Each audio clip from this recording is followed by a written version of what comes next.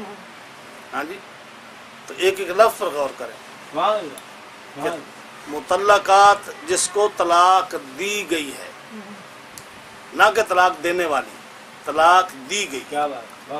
تو مرد طلاق دینے والا ہے، عورت طلاق دینے والی نہیں. اس لفظ نے کیا بتایا کہ مرد ہی طلاق دے سکتا ہے، عورت نہیں دے سکتی. کیونکہ مطلقات کا صیغہ آیا کہ وہ عورتیں جن کو طلاق دی گئی ہے، تو عورت کو طلاق دی جاتی ہے. مرد طلاق دینے والا ہے، عورت طلاق حاصل کرنے والی ہے. تو قرآن نے کلیئر کر دیا کہ عورت کے ہاتھ میں طلاق کا اختیار نہیں ہے، مرد کے ہاتھ میں طلاق کا اختیار ہے. مرد طلاق دینے والا ہے، عورت طلاق لینے والی ہے. تو مرد کو اختیار ہے طلاق کا، عورت کو اختیار نہیں طلاق کا. یہ مسئلہ ثابت ہو گیا اس لفظ سے.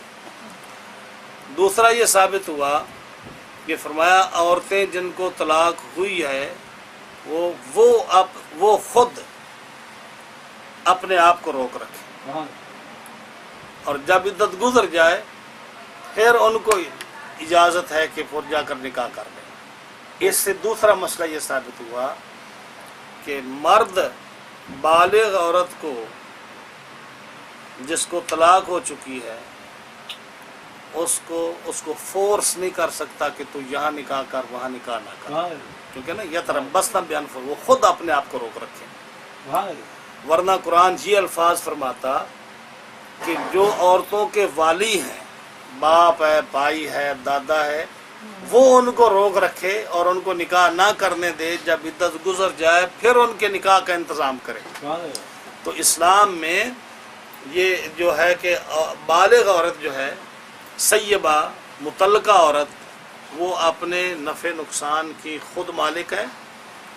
اس کو باپ، بھائی، دادا جو ہے فورس نہیں کر سکتا کہ تو یہاں نکاح کر یہاں نکاح نہ کر. یہاں تھوڑا سا اختلاف ہے ائمہ میں. ایک ہے وہ عورت جو باکرہ ہو،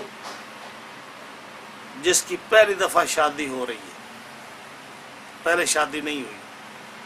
دوسری وہ عورت ہے جس کی شادی ہو چکی ہے، چاہے اس کا خاوند فوت ہو گیا ہے، یا اس کو طلاق ہو چکی ہے، یا نکاح فسخ ہو چکا ہے، یا کوئی بھی ایسی صورت پیدا ہوئی. ان دونوں میں فرق ہے. جو عورت سیبہ ہے، یعنی جس کے ساتھ مرد نے ہم بستری کر لی ہے، اس کو سیبہ کہتے ہیں عربی زبان میں. یا وہ عورت جس کو طلاق ہو چکی ہے، اس عورت کے لیے تو یہ ہے کہ وہ اپنی ثواب دید پر جہاں بھی چاہے مسلمان کے ساتھ نکاح کر سکتی ہے. اس کو خاوند، اس کو بھائی یا دادا باپ نہیں روک سکتا. مشورہ دے سکتا ہے، سمجھا سکتا ہے، لیکن اس کو فورس نہیں کر سکتا. دوسری جو ہے وہ باکرہ ہے. باکرہ جس کا نکاح پہلی دفعہ ہو رہا ہے. ہم حنفیوں کے نزدیک امام اعظم ابو حنیفہ رحمۃ اللہ علیہ آپ فرماتے ہیں کہ اگر بالغہ، نابالغ کا تو نکاح جو ہے اس کا ولی کرے گا. باپ ولی ہے، باپ کے بعد دادا ولی ہے، یعنی پہلے باپ کی جو ہے نا وہ اس کے ولی ہیں. جب باپ کے اگر نہ ہو کلوز رشتہ دار جو اس کے باپ کی طرف سے، تو پھر ماں کی طرف سے. تو اگر باکرہ عورت جو ہے جس کا پہلی دفعہ نکاح ہو رہا ہے، اگر وہ اپنے خاندان میں نکاح کرتی ہے تو باپ اس کو نہیں روک سکتا.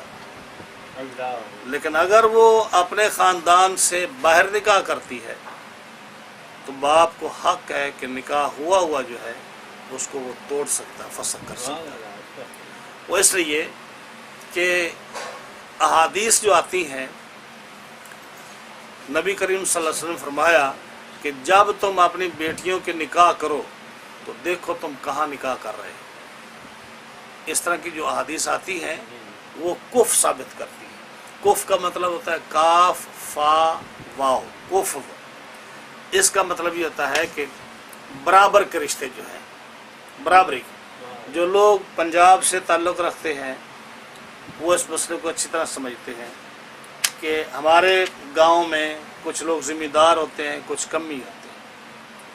اگر ذمہ دار کی لڑکی کسی کمی کے ساتھ نکاح کر لے تو وہ ذمہ دار جو ہے اپنا منہ دکھانے کے قابل نہیں رہتا ہے، یا نہیں بات؟ تو یہ کفر کا مسئلہ ہوتا ہے کہ جہاں باپ یہ تصور کرے کہ میری بےزتی ہے، میری جو ہے پورے خاندان میں میں منہ دکھانے کے قابل نہیں ہوں، وہاں اسلام نے یہ شرط لگائی ہے کہ لڑکی کا نکاح برابر کے خاندان میں رشتوں میں ہوگا۔ جیسے جٹ لوگ ہیں تو وہ اپنے جٹوں میں رشتہ کرتے ہیں، خان لوگ ہیں تو وہ اپنے خانوں میں کرتے ہیں۔ تو یہ جو برابری کے رشتہ دار ہیں نا، اس میں اسلام نے 6 چیزیں مقرر کی ہیں کفر کے لیے، یہ علیحدہ سبجیکٹ ہے۔ تو یہ کفر کا مسئلہ ہے۔ تو امام صاحب رحمۃ اللہ علیہ نے فرمایا کہ جو باکرہ لڑکی ہے اس کا نکاح اگر وہ نکاح اپنی مرضی سے اپنی برادری یا اپنے برابر کے قبیلے سے باہر کرے تو ولی کو حق ہے کہ وہ توڑ سکتا ہے اس کو، اور اگر اپنے قبیلے میں کریں جہاں اس کی بےزتی نہیں ہے تو پھر وہ جو ہے نا اس کا نکاح جائز ہے۔ تو جو یہ جو ہوتا ہے نا کہ جیسے پاکستان میں آپ سنتے ہیں جی کہ لڑکی کو اختیار ہے نکاح کرنے کا، یہ اس لیے میں تھوڑی سی وضاحت کر رہا ہوں مختصر سی، کیونکہ جو بات چلی ہے تو تھوڑا بہت آپ کو انیشیل سٹیج پر آپ کو پتہ ہو کہ مسئلہ کیا ہے۔ تو آیت یہ بتاتی ہے کہ عورتیں اپنے آپ کو روک رکھیں جب تک ان کی عدت پوری نہیں ہوتی۔ تو اس کا مطلب ہے کہ جب عدت پوری ہو جائے پھر عورتیں خود جو ہے آگے نکاح کر سکتی ہیں جا کر۔ ایک تو یہ مسئلہ ثابت ہوا۔ دوسرا یہ فرمایا کہ عورتیں اپنے آپ کو روک رکھیں۔ طلاق کی کئی قسمیں ہوتی ہیں، پھر اس کی عدت ہوتی ہے۔ اگر عدت جو ہے طلاق رجی ہے، جو ایک طلاق ہوئی جیسا ہم نے پچھلی دفعہ ذکر کیا تھا، اس کے بعد خاوند اس عورت سے رجوع کر سکتا ہے۔ رجی کا مطلب یہ ہوتا ہے کہ وہ الفاظ جو صراحتاً جس کے ترجمے کی ضرورت نہ پڑے۔ خاوند کیا میں تمہیں طلاق دیتا ہوں، اب ہر آدمی کو پتا ہے کہ طلاق کا کیا مطلب ہے، ترجمہ کرانے کی ضرورت نہیں، یہ طلاق رجی ہے۔ یہ ایک اگر کوئی آدمی طلاق دیتا ہے اپنی بیوی کو تو وہ جو اس کے 3 حیض ہیں، 3 مہینے یا 3 حیض ہیں، اس کے اندر خاوند رجوع کر سکتا ہے۔ عورت کو بتانے کی ضرورت نہیں، عورت کی مرضی کی ضرورت نہیں، وہ کہے کہ میں نے رجوع کر دیا، میں نے اپنی طلاق واپس لے دی، تو اس کو نئے نکاح کی ضرورت نہیں، تو وہ اس کا خاوند ہے۔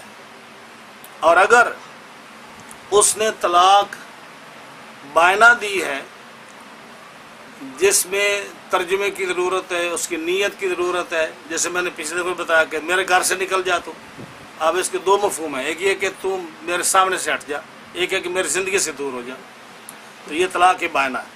اگر وہ کہتا ہے کہ میں نے طلاق بائنہ دی ہے تو پھر اس کو اس 3 مہینے میں خاوند کو عورت سے نکاح کرنے کی ضرورت ہے۔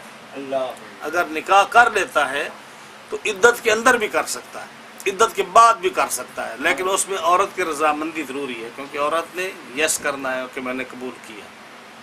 اگر وہ نہ کرے تو اس کی مرضی ہے، لیکن اگر وہ کرے تو اسی عدت میں کر سکتا ہے۔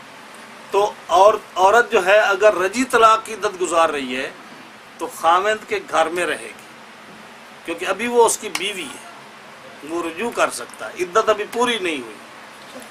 ان دنوں میں سارا خرچہ مرد دے گا، اس کے مکان کا کرایہ، اس کے کھانے پینے کا کرایہ، اس کے سارے خرچے مرد دے گا۔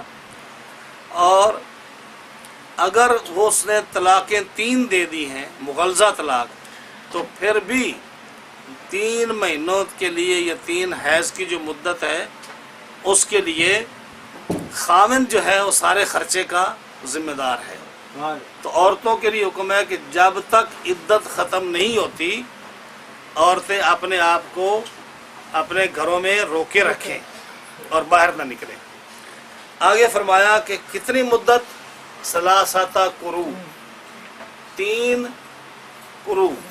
اب یہ 3 جو ہے نا قرب کے معاملے میں kur کا معنی حیض بھی ہے مینسز، اور kur کا معنی طہر بھی ہے۔ حیض کہتے ہیں مینسز کو، جو عورت کو ایک ماہواری خون آتا ہے اس کو حیض بولتے ہیں، اور kur کا معنی حیض بھی ہے، اور kur کا معنی وہ دن جن دنوں میں عورت پاک رہتی ہے، یہ معنی بھی ہے۔ تو امام اعظم ابو حنیفہ رحمۃ اللہ علیہ نے مراد لیا kur کا معنی حیض، کہ عورت جب اس کو طلاق ہو جائے تو وہ کتنی مدت اپنے گھر میں رہے، 3 حیض۔ اور امام شافعی رحمۃ اللہ علیہ نے فرمایا کہ kur کا معنی کیا ہے، طہر ہے، کہ وہ جب عدت گزارنے لگے تو 3 طہر عورت جو ہے وہ اپنے گھر میں رہے۔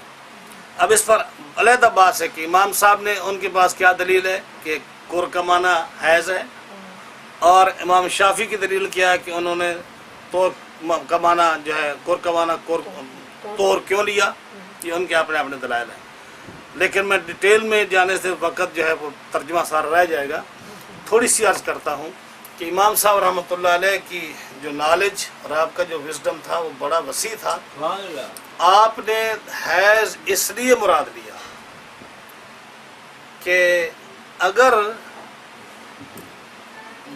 لیٹ سے کہ جیسے سپٹمبر کے مہینہ ہے، ایک عورت کو حیض آتا ہے سپٹمبر کے مہینے میں 1 تاریخ سے 10 تاریخ تک، 11 تاریخ سے 30 تاریخ تک اس کے طور کے دن ہیں، تو اگر اس کو طلاق آدمی، اور حکم یہ ہے کہ طلاق دی جائے طور میں، حیض کے دنوں میں طلاق دینا گناہ ہے، ناجائز ہے، اگرچہ طلاق ہو جاتی ہے لیکن گناہ ہے، اس لیے کہ نبی کریم علیہ الصلوۃ والسلام نے حیض کے دنوں میں طلاق دینے سے منع فرمایا ہے۔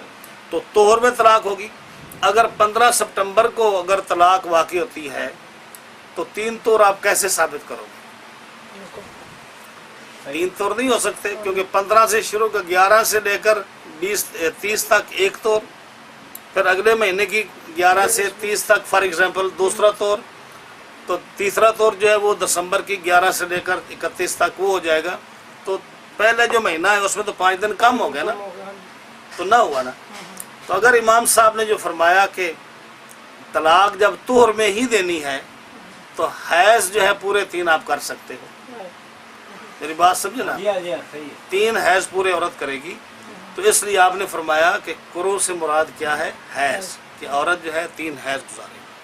دوسری دلیل آپ نے یہ دی کہ آپ نے فرمایا کہ ایک ہوتی ہے آزاد عورت، ایک ہوتی ہے لونڈی۔ اگر آزاد عورت جو ہے اس کی عدت جو ہے وہ 3 ہے، 3 قر ہے، تو لونڈی کی عدت آدھی ہوتی ہے۔ تو نبی کریم علیہ السلام نے فرمایا، حدیث پاک ہے کہ لونڈی جو ہے اپنی عدت 2 حیض گزارے۔ اب حیض آدھا تو نہیں ہو سکتا، جیسے آپ قصر نماز پڑھتے ہو تو عشاء کی نماز تو 2 پڑھو گے، زور کی 2 پڑھو گے، مغرب کی کیسے 2 پڑھو گے؟ تو مغرب کا چونکہ 3 ہے تو آدھا نہیں ہو سکتا، اسی طرح 3 حیض جو ہے وہ آدھے نہیں ہو سکتے۔ تو آپ نے فرمایا کہ عورت جو ہے وہ لونڈی جب عدت گزارے تو 2 حیض گزارے۔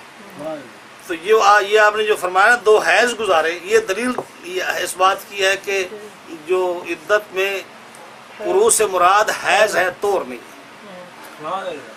تو امام صاحب کیا فرماتے ہیں کہ وہ قرآن مجید کا ترجمہ کیا ہوا کہ وہ عورتیں جن کو طلاق واقع ہو جائے وہ اپنے آپ کو روکے رکھیں 3 حیض، 3 حیض۔ اب یہ ان عورتوں کے لیے ہے جو عورتیں آزاد ہوں، کیونکہ 3 حیض وہی گزار سکتی ہیں، جن کو طلاق ہو، جن کے ساتھ ہم بستری ہو چکی ہو، یا جن کو جو ہے خلوت صحیحہ مل چکی ہو، اور جو حاملہ نہ ہو۔ کیونکہ اور کئی قسمیں ہیں طلاق۔ ایک قسم یہ ہے کہ اگر کسی نے ایک عورت سے نکاح کیا، لیٹ سے کسی مجلس میں نکاح ہوا، اور نکاح ہونے کے بعد اسی مجلس میں طلاق ہو گئی کسی ریزن سے، اب وہ مرد اس عورت کے پاس گیا ہی نہیں، تو اس کے لیے کیا حکم ہے؟ اس کے لیے کوئی عدت نہیں ہے، اس کے لیے کوئی عدت نہیں ہے۔ قرآن مجید میں اس کا حکم ہے یا ایھا الذین آمنوا اذا نکحتم المؤمنات،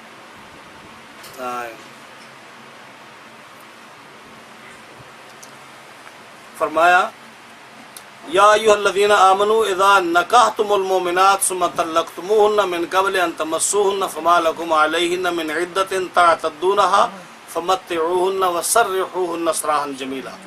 اللہ قرآن فرماتا ہے کہ اے ایمان والو، جب تم مومنات سے کسی مومن عورت سے نکاح کرو اور پھر ان کو طلاق دے دو ان کو ہاتھ لگانے سے پہلے، فما لکم علیہن من عدت، ان پر کوئی عدت نہیں، کیونکہ عدت ہوتی ہے اس کے رحم کو دیکھنے کے لیے کہ اس میں بچہ ہے یا نہیں۔ جب آپ نے مس ہی نہیں کیا تو اس پر عدت ہی نہیں ہے، تو فرمایا ان پر عدت نہیں ہے۔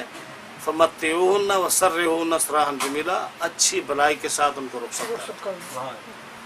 تو ایک ہے وہ جس پر عدت ہے ہی نہیں، دوسری وہ عورت جس کو طلاق ہو اور وہ حمل اس کو ٹھہرا ہوا ہو، اس کے لیے 3 حیض مدت نہیں ہے، اس کی مدت کیا؟ وضع حمل، کیونکہ عدت ہوتی ہے پیٹ کا حال معلوم کرنے کے لیے کہ پریگننٹ ہے یا نہیں۔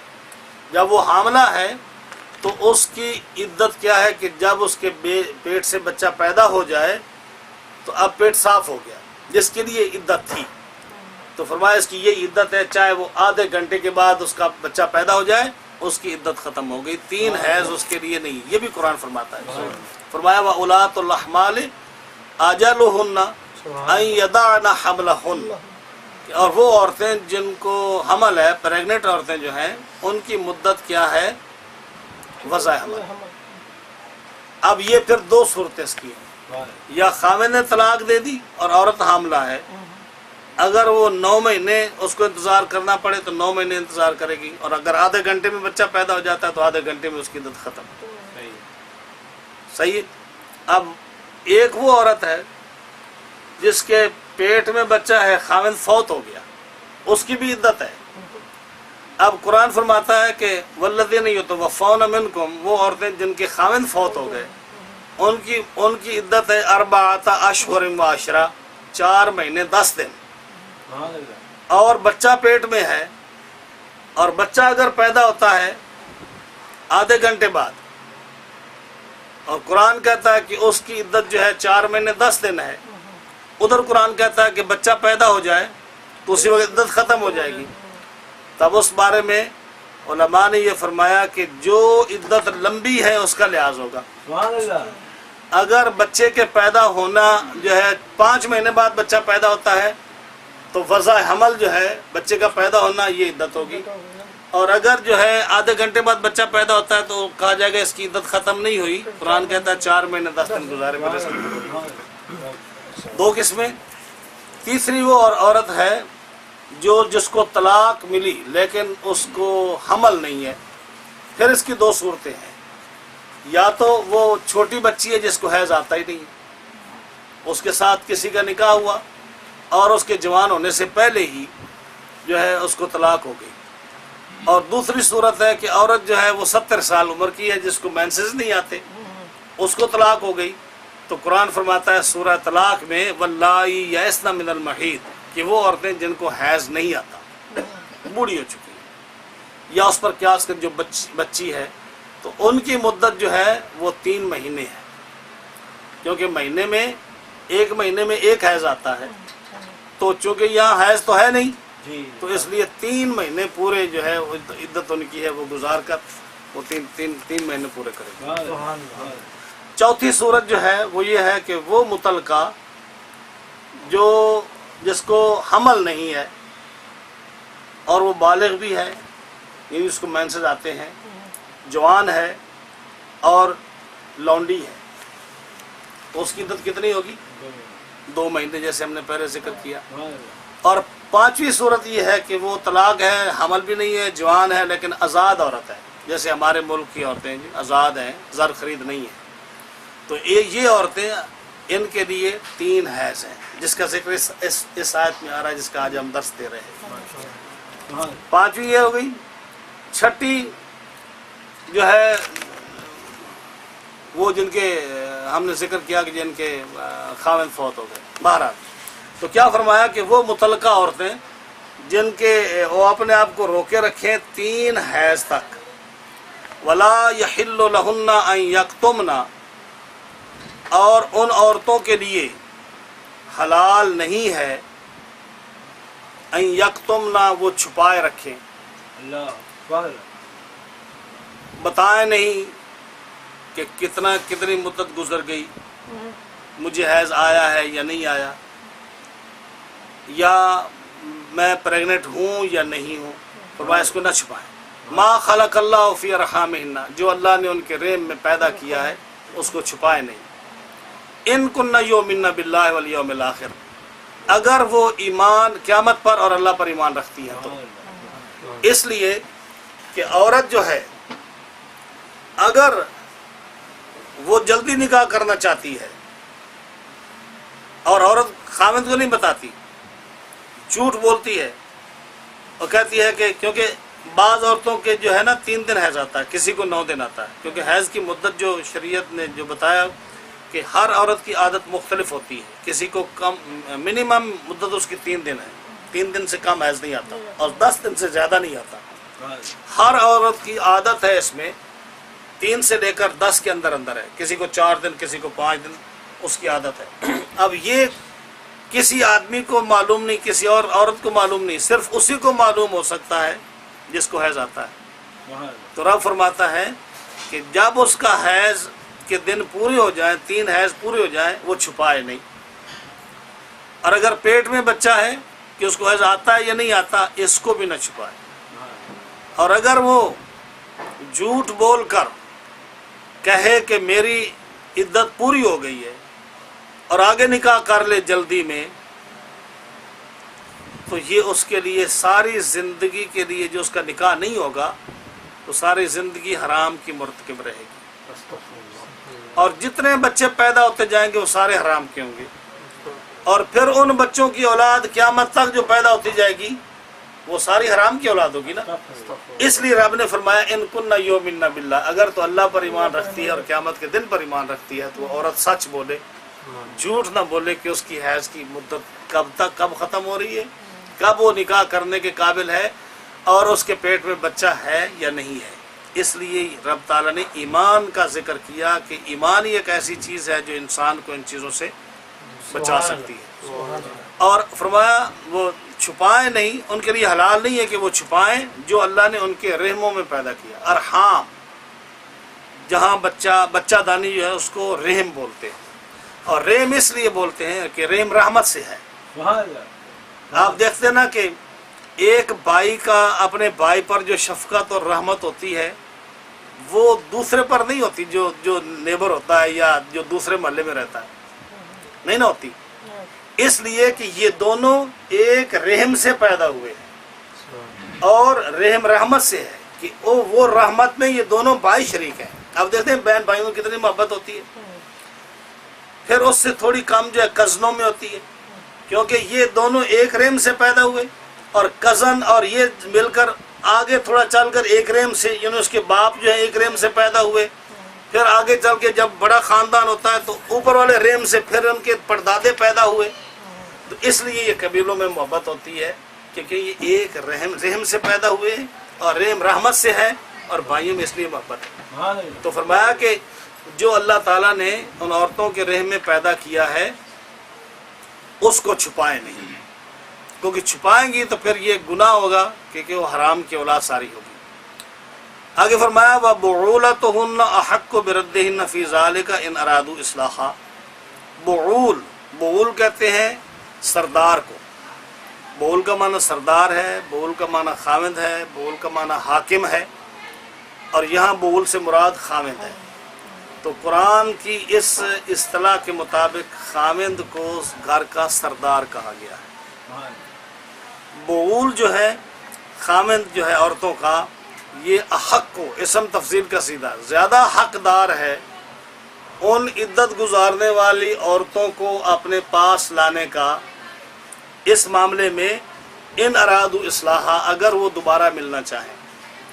عورت کو اگر طلاق ہو گئی، عورت اپنی عدت گزار رہی ہے، اگر طلاق رجعی ہے تو خاوند زیادہ حقدار ہے اس بات کا کہ وہ کہے کہ میں نے اپنی طلاق ختم کر دی اور میں دوبارہ جو ہے تمہیں اپنی بیوی بنانا چاہتا ہوں، یا بوسہ لے لے عورت سے، یا اسے جمع کر لے، یا اس کو گلے لگا لے، یا دو گواہوں کے سامنے کہہ دے، اگر وہ قریب نہیں ہے دو گواہوں کے سامنے کہہ دے کہ میں نے جو طلاق دی تھی میں نے وہ ختم کر دی اور میں اپنا حق واپس لے رہا ہوں۔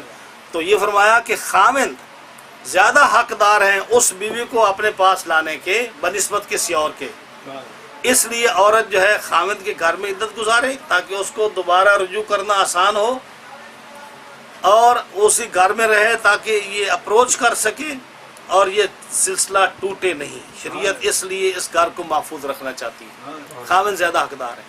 اور اگر اس نے طلاق بائنہ دی ہے، اب بائنہ طلاق میں جیسا ہم نے ذکر کیا کہ خاوند نکاح کرے گا اس عورت سے، عورت کی مرضی ہے اس کے ساتھ نکاح کرے یا نہ کرے، لیکن قرآن فرماتا ہے کہ تو نے اس کو دیکھ لیا ہے پہلے، دوسرے کو نہیں دیکھا، اس لیے یہ زیادہ حقدار ہے اگر تو اس سے نکاح کر دے۔ خاوند زیادہ حقدار ہے رجوع کرنے میں بھی اور اس عورت کے ساتھ نکاح کر کے واپس لانے میں بھی بنسبت باہر کے جس کو تو نے ابھی نہیں دیکھا۔ تو فرمایا خاوند زیادہ حقدار ہیں ان عورتوں کو واپس لانے کے اس معاملے میں، ان ارادو اصلاحہ، اگر ان کی نیت ہو کہ ہم صحیح طریقے سے دوبارہ مل جائیں، جو غلطی ہم سے ہوئی ہے دوبارہ یہ غلطی نہ ہو۔ وَلَهُنَّ مِثْلُ الَّذِي عَلَيْهِنَّ بِالْمَعْرُوفِ، اور عورتوں کا بھی حق، وَلَهُنَّ عورتوں کے لیے بھی اسی طرح حق ہے، الَّذِي عَلَيْهِنَّ بِالْمَعْرُوفِ، جیسے عورتوں پر مردوں کا حق ہے، یعنی عورتوں کے حق مردوں پر ہیں جیسے مردوں کے حق عورتوں پر ہیں، بالمعروف، اچھائی اور بھلائی کے ساتھ۔ اس جملے میں جو ہے بظاہر ایسا لگتا ہے کہ جیسے عورتوں کے حق مردوں پر ہیں ایسے ہی مردوں کے حق عورتوں پر ہیں، لیکن حقوق برابر نہیں ہے، یہاں تشبیہ ہے، یہاں برابری قرآن نے ذکر نہیں کی۔ یہ جو لوگ کہتے ہیں نا کہ عورتوں اور مردوں کے حقوق برابر ہیں، یہ قرآن اور حدیث کے مطابق صحیح نہیں بات۔ جو صحیح بات میں آپ کلیئر کرنا چاہتا ہوں، مردوں کا حق عورتوں پر زیادہ ہے، اس کی کئی مثالیں قرآن میں بھی موجود ہیں، احادیث میں بھی موجود ہیں، اور یہ جو بتا رہی ہے نا وَلَهُنَّ مِثْلُ الَّذِي عَلَيْهِنَّ بِالْمَعْرُوفِ، یہ قرآن فرما رہا ہے کہ عورتوں کے حق بھی مردوں پر ہیں اور مردوں کے حق بھی عورتوں پر ہیں۔ اور وہ کیا حق ہیں کہ کچھ حقوق ہوتے ہیں جو حقوق ہوتے ہیں شرعی، کچھ حقوق اخلاقی ہوتے ہیں۔ شرعی حقوق وہ ہوتے ہیں جو عورت کو نہ ملے یا مرد کو نہ ملے تو وہ ان کو کورٹ میں لے جائے، عدالت میں لے جائے۔ اخلاقی حقوق وہ ہوتے ہیں جس میں وہ کورٹ میں نہیں لے جا سکتا، وہ آپس میں اخلاقیات پر ان کے وہ مبنی ہوتے ہیں۔ اور جو شرعی حقوق ہیں وہ 4 حق ہیں۔ مثال کے طور پر عورت کا حق مرد پر جو ہے وہ یہ ہے کہ مرد اس کے لیے کھانا پرووائڈ کرے، یہ مرد کی ذمہ داری ہے، خرچہ دے، یہ شرعی حق ہے۔ اگر مرد اپنے بیوی کو کھانا نہیں دیتا، عورت اس کو عدالت میں لے جا کر یا تو یہ اپنا حق طلب کرے یا کہے اگر یہ افورڈ نہیں کر سکتا مجھے طلاق دے دے، یہ پہلا حق ہے۔ دوسرا شرعی حق عورت کا مرد پر یہ ہے کہ اس کو کپڑا مہیا کرے، یہ بھی اسی خرچے میں آتا ہے، جو اس کی استعداد، مرد کی استعداد دیکھنی پڑے گی۔ اگر مرد جو ہے اس کی استعداد جتنی اس کی استعداد ہے اسی کے مطابق اس کو خرچہ جو ہے اس کے ذمہ لگایا جائے گا۔ عورت اگر امیر کرانے کی ہے تو اس کا اعتبار نہیں ہوگا، مرد کا اعتبار ہوگا جس نے پرووائڈ کرنا ہے۔ تیسرا شرعی حق جو ہے وہ عورت کا مرد پر یہ ہے کہ عورت کو شیلٹر، مکان مرد مہیا کرے۔ اگر مرد جو ہے عورت کو مکان مہیا نہیں کرتا، عورت کا حق ہے کہ وہ کورٹ میں جا کر اس کو اس سے حق طلب کرے یا ڈائیورس طلب کرے۔ چوتھا حق جو ہے شریعت نے عورت کو دیا ہے کہ مرد عورت سے جمع کرے، یعنی جس مقصد کے لیے شادی کی ہے وہ مرد وہ پورا کرے۔ اگر مرد پوری زندگی میں ایک دفعہ بھی عورت کے پاس نہیں گیا، عورت جو ہے وہ ڈائیورس کا حق رکھتی ہے، وہ عدالت میں جا کر وہ اپنا حق مانگ سکتی ہے۔ یہ پچھلے ہفتے کی بات ہے، ہمارے ایک عورت کا فون آیا میرے گھر پہ کہ وہ کہتی ہے کہ میں 5 سال مجھے ہو گئے اور آج تک میرا خاوند جو ہے وہ میرے پاس نہیں آیا، لیکن میں داد دیتا ہوں اس عورت کی، کہتی ہے کہ مجھے اس سے اور کوئی تکلیف نہیں ہے، مجھے شرعی مسئلہ بتائیے کہ میرے لیے کیا حق ہے، میں کیا کر سکتا ہوں۔ اللہ تو یہ شریعت نے حق دیا عورت کو کہ اگر زندگی میں ایک بار بھی اگر وہ نہیں گیا تو اس کو وہ لے سکتی ہے۔ ویسے حکم جو سیدنا فاروق اعظم رضی اللہ تعالیٰ عنہ نے جو حکم لگایا، وہ جب آپ رات کو ٹہل رہے تھے گلیوں میں اور آپ پھرتے تھے اپنی رعایا کی تکلیفوں کو سننے کے لیے، اور کوئی مقصد نہیں تھا، اور آپ نے جب ایک عورت کو یہ گانا گاتے ہوئے گھر میں سنا جس کا خاوند فاروق اعظم رضی اللہ تعالیٰ عنہ کی فوج میں کسی ملک میں گیا ہوا تھا باہر، تو اس عورت کے یہ شعر تھے، وہ کہتی ہے کہ اگر میرا خاوند جو ہے میرے پاس ہوتا تو آج یہ چارپائی جو ہے یہ آوازیں دیتی، لیکن میں کیا کروں، میرا خاوند ہے، میں اس کی خیانت نہیں کر سکتی، یعنی اس نے کہا میں خیانت نہیں کر سکتی، لیکن خاوند ہوتا تو یہ مسئلے، یہ جو چارپائی ہے یہ آوازیں دیتی۔ تو فاروق اعظم رضی اللہ تعالیٰ سن کر واپس چلے گئے۔ صبح آپ نے اپنے آدمی بھیجے کہ پتہ کراؤ اس گھر کی سچویشن کیا ہے، تو معلوم ہوا کہ اس کا ہسبینڈ جو ہے وہ فوج میں ہے۔ تو دیکھیں فاروق اعظم رضی اللہ تعالیٰ عنہ نے ام المومنین حضرت حفصہ جو آپ کی بیٹی تھی، مومنوں کی ماں تھی، حضور کی زوجہ مطہرہ تھی، ان کو بلایا اور پوچھا کہ بیٹی مجھے پتہ ہے یہ بات ایسی ہے کہ باپ بیٹی سے نہیں پوچھ سکتا، بیٹی باپ کو نہیں بتا سکتی، ایک عورت خاوند کے بغیر کتنا عرصہ رہ سکتی؟ تو انہوں نے سر چھپایا، شرمندگی محسوس کی کہ یہ کیسا سوال میرے والد نے مجھ سے پوچھا ہے، لیکن دل فاروق اعظم کا کتنا صاف تھا کہ آپ تو ایک اصول بنانا چاہتے تھے نا، آپ تو ایک حاکم وقت تھے، آج کل کے حاکم تو نہیں تھے جو آپ روز شب دیکھتے ہیں کہ کیا ہوتا ہے، وہ فاروق اعظم تھے کہ جس کو مسلمان آج اگر میں کسی سے بھی پوچھوں یا آپ کسی سے بحث کریں تو آپ فاروق اعظم سے پہلے سٹاپ نہیں لگاتے، آپ کو پوری امت میں فاروق اعظم کے سوا کوئی خلیفہ نظر نہیں آتا۔ آپ جب بھی مثال دیتے ہیں نا کہ جی فاروق اعظم نے یہ کیا، جی فاروق اعظم نے کیا، حضرت عمر نے یہ قانون بنایا، حضرت عمر کے دور میں یہ ہو گیا۔ یہ امت مسلمہ کی کتنی جو ہے بد نصیبی ہے کہ 1400 سال میں آپ ایک حاکم وقت بھی نہیں بتا سکتے جس پر مسلمان جو فخر سے بات کرے کہ ہمارے حاکم ایسے رہے ہیں۔ تو فاروق اعظم رضی اللہ تعالیٰ نے بیٹی کو سمجھایا تو انہوں نے کہا کہ 4 مہینے، تو آپ نے پھر قانون بنا دیا کہ 4 مہینے سے زیادہ کوئی فوجی اپنے گھر سے باہر نہ رہے، 4 مہینے کے بعد وہ ضرور آئے۔ تو 4 مہینے میں آپ نے قانون بنایا کہ 4 مہینے میں ایک مرتبہ عورت کے پاس جانا لازمی ہے، اور مہینے میں ایک دفعہ جانا یہ مستحب ہے، اور بہتر جو ہے ثواب جس کا زیادہ ہے وہ ہفتے میں ایک بار ہے۔ اور جمعے رات کو جو جمعے کی رات ہے اس میں جانے میں حدیث پاک ہے، نبی کریم علیہ السلام نے فرمایا کہ جو شخص جمعے رات کو اپنی بیوی سے قربت اختیار کرتا ہے اس کو 2 ثواب ملتے ہیں، ایک تو جمعے کے لیے خود غسل کرے گا اور اس کی بیوی کو بھی غسل کرنا پڑے گا۔ تو اس حدیث سے یہ ثابت ہوتا ہے کہ ہفتے میں ایک دن بیویوں کے پاس جانا یہ اچھا ہے۔ سیدنا عبداللہ بن عباس رضی اللہ تعالیٰ عنہ آپ فرماتے ہیں، عظیم صحابی ہیں، عبادلہ میں سے یعنی فقہاء صحابہ میں سے ہیں، آپ فرماتے ہیں کہ میں اچھے کپڑے اس لیے پہنتا ہوں کہ میں اپنی بیوی کو اچھا نظر آؤں۔ جب کسی نے آپ سے پوچھا تو آپ نے فرمایا اس لیے کہ اگر مجھے میلی کچیلی اور گندے کپڑوں میں میلے کپڑوں میں بیوی اچھی نہیں لگتی اور میں چاہتا ہوں کہ میری بیوی اچھے کپڑے پہنے اچھے زیور پہنے غسل کر کے اچھی حالت میں رہے تو اس کو بھی دل یہی چاہتا ہوگا کہ میرا خامن جو ہے یہ اچھے کپڑے پہن کر خوبصورت جو ہے لگے اور جو ہے اچھے لباس میں رہے، تو میں یہ اچھے کپڑے پہنتا ہوں یا اپنی بیوی کے لیے پہنتا ہوں۔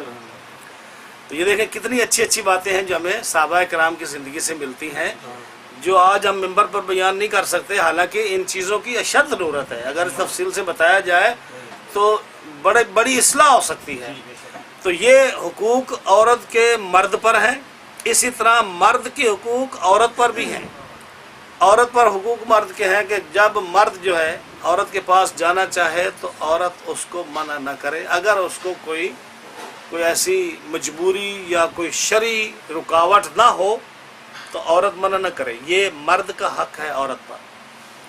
دوسرا حق مرد کا عورت پر یہ ہے کہ جس شخص کو مرد پسند نہیں کرتا عورت اس شخص کو اپنے خاوند کے گھر میں نہ آنے دے، یہ بھی جائز ہے۔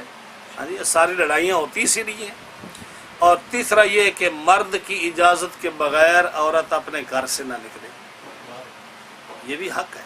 اور لڑائیاں اسی سے ہوتی ہیں۔ اگر یہ بات ہو جائے کہ عورت خاوند کی اجازت کے بغیر باہر نہ جائے، خاوند کا جو جس کو خاوند نہیں پسند کرتا وہ شخص اس کے گھر میں نہ آئے، مسئلے حل ہو گئے۔ تو یہ مرد کا، تو یہاں جو مسائل ہے نا یہ ہے کہ کچھ حقوق بتائیں، ورنہ مرد کے حق مرد افضل ہے عورت سے، کیونکہ بغول فرمایا نا سردار ہے۔ اور آپ کی اس کی چند مثالیں آپ دیکھ سکتے ہیں کہ کیسے سردار ہے۔ مرد کے اندر وہ فضیلتیں ہیں جو عورت کے اندر نہیں ہیں۔ اس میں یہ نہیں کہ عورت جو ہے اس کی کوئی شان میں کمی آ رہی ہے، میں وہ بات بیان کر رہا ہوں جو قرآن و حدیث کی روشنی میں ہے۔ اور عورت کو اسلام نے کتنا بلند مقام دیا کہ جس عورت کی جو ہے عدت کوئی نہیں ہوتی تھی، جب یہ آیت نازل ہوئی، ایک صحابیہ ہیں جو حضور علیہ الصلوۃ والسلام کی خدمت میں حاضر ہوئی، انصاری صحابیہ تھی، اور ان کا نام ہے غالباً حضرت اسماء بنت یزید۔ یہ ان کو خاوند نے کہا کہ میں تمہیں ساری زندگی طلاق دے کر رجوع کرتا رہوں گا اور تمہیں میں خراب کرتا رہوں گا، نہ تمہیں جانے دوں گا اور نہ تمہیں چھوڑوں گا اس کو۔ حضرت اسماء تو ان کو جو ہے نا ان کو طلاق ہوئی تو عدت نہیں تھی، پہلے عدت نہیں تھی جیسے ہم نے بیان کیا، تو اسی وقت یہ آیت کریمہ نازل ہوئی۔ تو یہ پہلی عورت ہیں جنہوں نے اسلام میں عدت گزاری ہے، حضرت اسماء بنت یزید انصاریہ پہلی عورت ہیں جنہوں نے دنیا میں اللہ کے قانون کے مطابق عدت گزاری ہے۔ تو عورتوں کو جو حقوق اسلام نے دیے ہیں، دیکھو اب یہ جو ہے کہ رسول اللہ صلی اللہ علیہ وسلم نے فرمایا اور حضرت فاروق اعظم نے فرمایا، یہ جو قانون بنائے ہیں اسلام کی روشنی میں بنائے ہیں نا، اور عورت کو یہ حقوق دیے ہیں کہ وہ جو ہے اس کے لیے طلاق کتنی ہے، اس کے لیے عدت کتنی ہے، اس کے لیے سارے رستے مقرر اسلام نے فرمائے ہیں۔ تو اسلام نے تو اس عورت کو بڑا بلند مقام دیا ہے، لیکن جو فرمایا قرآن الرجال قوامون علی النساء، مرد حاکم ہے عورتوں پر، صریح الفاظ ہیں۔ یہاں فرمایا کہ وَبُعُولَتُهُنَّ أَحَقُّ بِرَدِّهِنَّ، مرد سردار ہے اور یہ زیادہ حقدار ہے اسے۔ قرآن میں دیکھیں کہ نبی جو ہے، قرآن و حدیث میں دیکھیں کہ مرد جو ہے یہ صرف مرد ہی نبی اور رسول ہو سکتا ہے، عورت نبی اور رسول نہیں ہو سکتی۔ اگر عورت کا بلند مقام ہوتا تو عورت بھی کوئی نبی اور رسول بنتی۔ عورت کو امامت کا حق نہیں ہے کہ عورت جو ہے امام بنے، یہ عورت کو حق نہیں دیا گیا۔ مرد کو قرآن نے وراثت میں 2 حصے دیے، عورت کو 1 حصہ دیا۔ تو ہم سے عورت نہ لڑے، رب سے لڑے نا، کہ جس نے یہ مقرر کیا سب کچھ، یوصیکم اللہ فی اولادکم للذکر مثل حظ الانثیین، کہ مرد کے لیے 2 حصے ہیں، عورت کے لیے 1 حصہ ہے۔ اگرچہ اس میں بھی عورت کی فضیلت ہے، اگر ڈیپلی سوچے جی ہاں سبحان تو میں آؤٹ آف سبجیکٹ چلا جاؤں گا، اگر اس میں جاؤں گا اس میں بھی عورت کی فضیلت ہے سبحان اللہ کہ مرد کو 2 حصے کیوں ہیں، عورت کو 1 حصہ کیوں ہے۔ ہاں جی، اب لوگ کہتے ہیں کہ عورت جو ہے اس کو زیادہ ضرورت ہے، وہ کما نہیں سکتی، وہ گھر سے باہر نہیں جا سکتی، وہ کمزور ہے، اس کو زیادہ ہونا چاہیے۔ مرد کما سکتا ہے، اس کو 1 حصہ ہونا چاہیے، لیکن یہ نہیں سوچتے کہ ماں جو عورت ہے یہ کسی وقت بیٹی ہے، اس کو باپ خرچہ دیتا ہے، اس کو بھائی خرچہ دیتے ہیں، سبحان اللہ پھر یہ عورت بیوی بنتی ہے، جب بیوی بنتی ہے تو خاوند کے ذمہ اس کا خرچہ ہے، سبحان اللہ باپ بھی اس کو دیتا ہے، اس کے بھائی بھی اس کو دیتے ہیں، پھر یہ ماں بنتی ہے، بیٹا سب کچھ کما کے ماں کے قدموں میں رکھتا ہے۔ تو اسلام نے جو فرمایا کہ عورت کو 1 حصہ ملے، مرد کو 2 حصے ملے، کہ مرد نے بیٹی کو بھی دینا ہے، مرد نے بھائی کو بہن کو بھی دینا ہے، مرد نے بیوی کو بھی دینا ہے، اس نے ماں کی بھی خدمت کرنی ہے۔ سبحان اللہ اسے کوئی نہیں کہا تو فرمایا کہ یہ جو ہے نا مرد اس کی حقوق زیادہ ہے۔ سبحان اللہ قرآن نے فرمایا مرد کی گواہی 2 کے برابر ہے۔ یہ تو وہ باتیں ہیں جس میں کوئی کلام نہیں کر سکتا، جب جو چیز رب کی طرف سے آ جاتی ہے صحیح ہے اس میں تو ہم کو رد و بدل نہیں کر سکتے، کوئی اپنی جو ہے ترجمہ اور اپنی تفسیر اپنی طرف سے کچھ نہیں کر سکتے۔ جب رب فرماتا ہے کہ دو عورتوں کی گواہی 1 مرد کے برابر ہے تو مرد کو فضیلت اس میں بھی ہے۔ سبحان اللہ پھر نبی کریم علیہ السلام نے فرمایا کہ اگر میں سجدے کا حکم دیتا رب کے علاوہ تو بیوی خاوند کو سجدہ کرتی۔ سبحان اللہ تو یہ بتاتی ہے کہ مرد کی فضیلت زیادہ ہے، اور مرد جو ہے ویسے بھی آپ دیکھیں کہ اگر ایک ملک میں 2 صدر ہوں، ایک ملک میں 2 وزیر اعظم ہوں، ایک ملک میں جو ہے صحیح بات ہے دو اگر وزیر اعظم صدر بن جائے تو ملک کی حالت کیا ہو جائے گی؟ سبحان اللہ تو حاکم ملک میں ایک ہی ہوتا ہے، اسی طرح گھر میں حاکم جو ہے وہ مرد ہی ہے۔ سبحان اللہ سبحان اگر اللہ گھر کا نظام چلانا ہے تو مرد جو ہے گھر میں حاکم ایک ہو، جس کو شریعت مطہرہ نے بتایا ہے۔ تو فرمایا کہ وَلَهُنَّ مِثْلُ الَّذِي عَلَيْهِنَّ بِالْمَعْرُوفِ، دونوں کے حقوق ہیں، وَلِلرِّجَالِ عَلَيْهِنَّ دَرَجَةٌ، لیکن مردوں کے لیے عورتوں پر فضیلت ہے۔ یہ صاف لفظ ہے، مردوں کے لیے عورتوں پر فضیلت ہے۔ ایک درجہ فرمایا، ایک ہوتا ہے درجہ، ایک ہوتا ہے درکہ۔ آپ سیڑھیوں سے نیچے اترے تو نیچے والی سیڑھی جو ہے، جب اوپر سے نیچے آئیں تو نیچے والی سیڑھی درکہ ہے کہ آپ نیچے اتر رہے ہیں۔ جی جب آپ اسی سیڑھی پہ نیچے اوپر جائیں تو اوپر وہ سیڑھی درجہ ہے۔ جب آپ اوپر سے نیچے اتریں تو وہ درکہ ہے، نیچے والی درکہ ہے، اس سے نیچے والی اس کے لیے درکہ ہے، پھر وہ درکہ، یعنی آپ نیچے اتر رہے ہیں۔ اور جب آپ اوپر جا رہے ہیں تو جو پہلی سیڑھی سے دوسری سیڑھی ہے وہ درجہ ہے، پھر اوپر والی دوسری کے لیے درجہ ہے، یعنی وہ اوپر والی۔ تو رب نے فرمایا کہ مرد جو ہیں یہ عورتوں کے لیے درجہ ہے، یعنی مردوں کا مقام عورتوں سے بلند ہے، یہ رب نے فرمایا قرآن کریم میں۔ سبحان اللہ واللہ عزیز حکیم، اور اللہ عزیز اور حکیم ہے، غالب اور حکمت والا ہے۔ آپ کا ٹائم ختم ہو گیا، ورنہ میں کھینچ کر پوری کی، مسائل تو ابھی بہت ہیں، پھر انشاءاللہ میعاد صحیح گھنٹہ پورا ہو گیا نا۔ انشاءاللہ العزیز جو ہے نا یہ طلاق کے مسائل شروع ہوئے ہیں۔ جی اگلے درس میں طلاق کا ذکر ہوگا کہ طلاقیں کتنی طلاق دی جائے تو کتنی واقع ہوتی ہیں، اور کس صورت میں طلاق کی کتنی قسمیں ہیں۔ انشاءاللہ العزیز یہ درس شروع ہو رہے ہیں، تو اگر زندگی رہی انشاءاللہ اور ہمیں چانس ملا تو ہم اس کو انشاءاللہ مزید وضاحت سے بیان کریں گے۔ اللہ تعالی ہمیں حق بیان کرنے کی توفیق عطا فرمائے اور اس پر عمل کی توفیق عطا فرمائے۔